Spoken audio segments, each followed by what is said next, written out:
Hey everybody, I'm sorry for the pause in uploading videos, but there's been both a good and a not great but not bad reason for why I haven't been doing it. We'll start with the latter of those two. I have just been really tired, pretty weak. I'm looking at myself on the camera right now, and whew, he looks like he's been through the mill, which would not be an understatement. Um, yeah, basically just a lot of stuff going on. It's all been pretty standard. Um, just going through our final round of the chemo cycle, which is great. That's the other thing. The other reason I really haven't posted that much is because of the fact that there really hasn't been that much to report on. It's just been business as usual. Basically going through each of my infusions, appointments, whatever they are. Basically, it's all been just very same old, same old. So it really hasn't felt like it's been super relevant for me to report it at this point. Not that I'm reporting it to anybody, because the people who need to know are in the know already. But at least for everybody who just wants to stay up to date, that's kind of the reason that things have not been as active on my side. Excuse me, my one of the fun little side effects of this is I constantly have a runny nose, so I know it's gross. I will wash my hands after, I promise. Yeah, but so basically, just to give you guys an idea, I have been thinking about doing this for a while, so I'll try doing it off the top of my head. But basically, just to give you an idea of what one chemo cycle looks like, it's a period of 3 weeks, and it starts basically, let's see if I can do this all off the top of my head. I'm going to give myself a little break here and not try to come up with all the specific names and details and all of that. But yeah, so basically it's a 3-week process. And it starts with a very long outpatient day at the Cancer Institute, where I get 3 types of chemotherapy, 3 different chemo drugs, which I've talked about in previous videos, and 1 type of immunotherapy. Beyond that, I come back the second day and I get one of those chemotherapies again for a second time. So it's an hour that second day. Beyond that, then there is the lumbar puncture and intrathecal chemotherapy, where basically they take a little bit of fluid out of my spine and they inject chemotherapy directly into my central nervous system. Not fun. Now, I say this with the information that some of this is done. I am done with it, which is great. At this point, we're waiting for one more. So before I get sidetracked, though, we'll go back to what I was saying. Then beyond that, I get injection to boost my white blood cells. And then I have a really small outpatient infusion. It's literally a 5-minute one. So all the trouble of getting the port accessed and all of that, it's completely minimal. It doesn't feel like it's worth the trouble. Although the next couple of days after, when the side effects hit, then no, you can tell it's it's worth it. Anyway, yeah, and then beyond that, I get a break. I basically am in that period right now where I'm waiting till Thursday. On Thursday, I will go in to get some labs done, just to make sure all of my counts are okay enough. And then I go into the hospital for about 3 days, where I do an inpatient chemo infusion. And the reason I am in there for so long is because of the fact that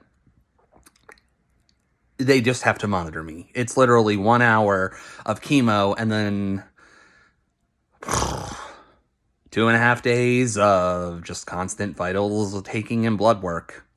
Oh my god, I do not sleep while I'm there, which is not going to help this. Look at these bags. Also, my eyebrows are thinning. No, and anyway, the final step beyond that, once I'm released, is I just have some self-administered injections. Don't like them, but, at the end. So right now, literally, we are just waiting for that inpatient visit and that chemo, and then I'm done.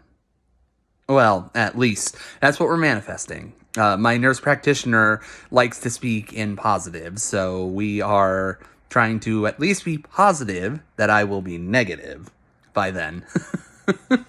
Yeah, it's been going well, all things considered. It's definitely still not an easy thing. Like, I feel like I've been handling the chemo well. I went to my first young people with cancer support group. That was really enlightening. You almost feel guilty to an extent because the things that some of these people are going through is crazy. And you have to remind yourself, or at least I have to remind myself, I'm going through my own crazy thing. The only reason that it's so much quicker is because of the fact that we have to hit it so much harder. Hence why there are like so many types of chemo administered over the 3-week period. It's very humbling for sure. One thing that I definitely want to point out, because I've told some people, but I haven't told all of you, we got some really good news a while back, which is great, because after getting first the news that I have cancer, and then secondly the news that I have Burkitt's lymphoma, which is a rare, super aggressive cancer, we were really needing some good news after this. I remember my mom at one point was like, well, we've gotten 2 bad ones, so we're due for something good, to which I was like, that's not how the universe works, but thankfully it did here. So one thing we were waiting on, and I may have had mentioned this in my videos, we were waiting on seeing if my cancer was determined as low or high risk. And basically, that low or high risk was going to be what determined my treatment type, where basically if it's high risk, we do a longer treatment, which basically I can't go into all those details only because I don't know exactly everything, but whereas this was a 3-week one, it would have been 4 weeks, and instead of 3 of one type of chemo, or one round of chemo, this is where it gets confusing to explain, it would basically be 2 rounds of different chemos, and I believe each of those rounds would be 3 weeks as well. So it would have been a 12-week process, where basically for the first 3 weeks I did round A, then I would do 3 weeks of round B, and then round A, round B. I would do 2 of each.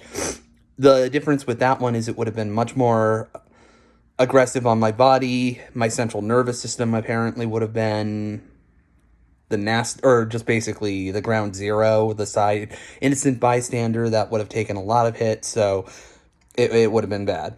But as you can tell, since I'm talking about the 3-week process, we found out that I was actually more than likely low risk. The luck that I had with this was something that I definitely feel very grateful for.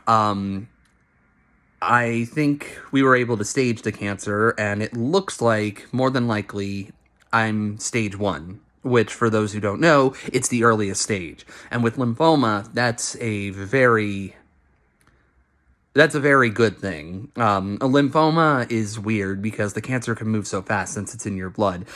So it could literally, there are many patients who find out they have stage 3 or 4 lymphoma, and that's okay. It's not a death sentence, but it's much more serious because the cancer has spread. Mine, basically, because it was in one hemisphere of my body, in one location. It was in its earliest stage. So we hit it, and we hit it hard, and it seems to have been working, at least.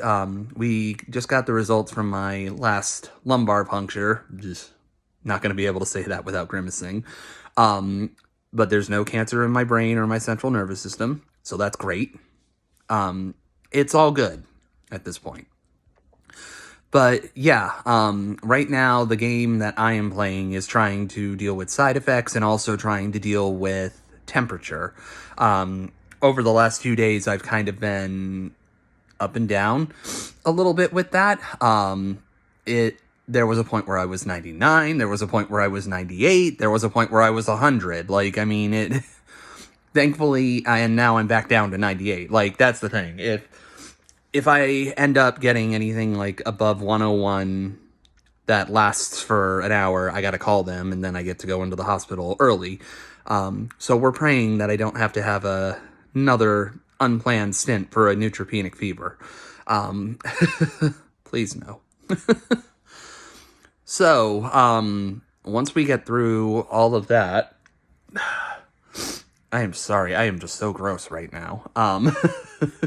Understandably, so I'm not giving myself too much crap about that. But once we finish, we have a PET scan, set up where I'm going to go in and get a full body scan. We're going to look at the activity in my lymph node, and we're going to see if there's anything. After that, we have a follow-up with the doctor where we'll determine next steps. And hopefully, those next steps will be coming back from the chemo, recovering, dealing with all of the long-term side effects that they've given me, moving forward, getting ready to integrate back into regular life. I mean, it's not going to be an overnight process. I'm not going to just go right back to the life I had before. I'm still going to probably need a lot of help from my family. My work is going to have to be flexible with me, which they are, and that's been very helpful. But yeah, no, I mean, we're slowly making progress. It's kind of hard to believe that it's already almost done.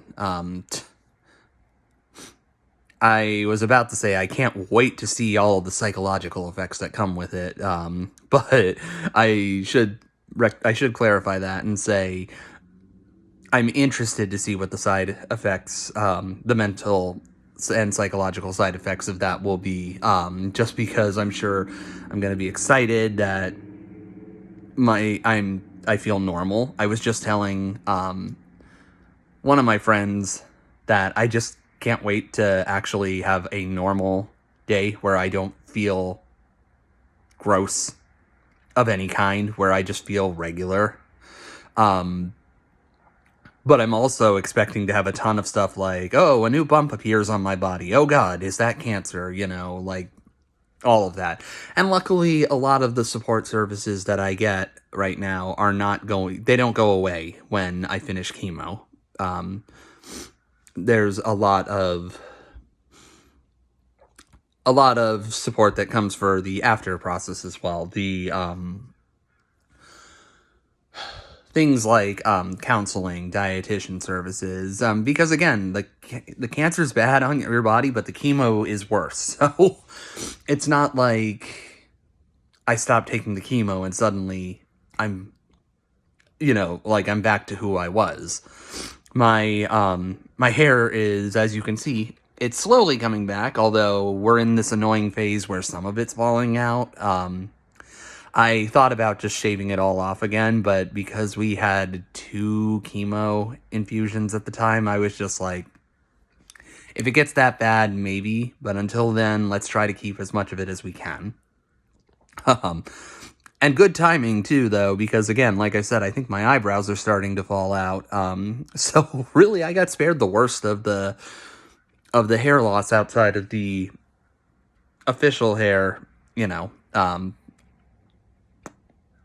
but yeah, so all in all, we are just moving along. There's no real news to report, and that's a good thing. So I appreciate everybody who's reached out and has been checking in on me.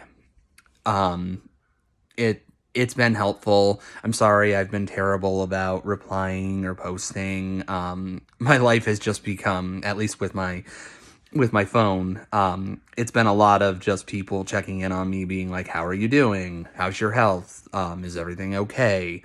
And a lot of it is me just kind of explaining everything going on. So it takes me a while to get motivated. I'm not going to call myself lazy on this. I'm just going to say there's a mental energy that gets spent doing it again and again and again. And that's not to say that people can't ask. Like, by all means, your care totally means a lot to me. So it's perfectly fine to ask me how I'm doing. I'm not offended. It makes me feel cared for. It's good mentally. Just understand, if I don't reply right away, it's not that I don't like you. It's not that I'm dying. It's just that I may have to get to a point where I'm mentally ready to try to do that. It's weird. Anyway, I don't want this video to be one of my, like, 30 to 45 minute ones, so... So yeah, we're just doing the best we can, and we keep trucking on, and hopefully the next video that I'll be posting will be something a little more exciting. And I mean that in a positive way, obviously. So, fingers crossed. But until then, I love you guys, and thank you so much.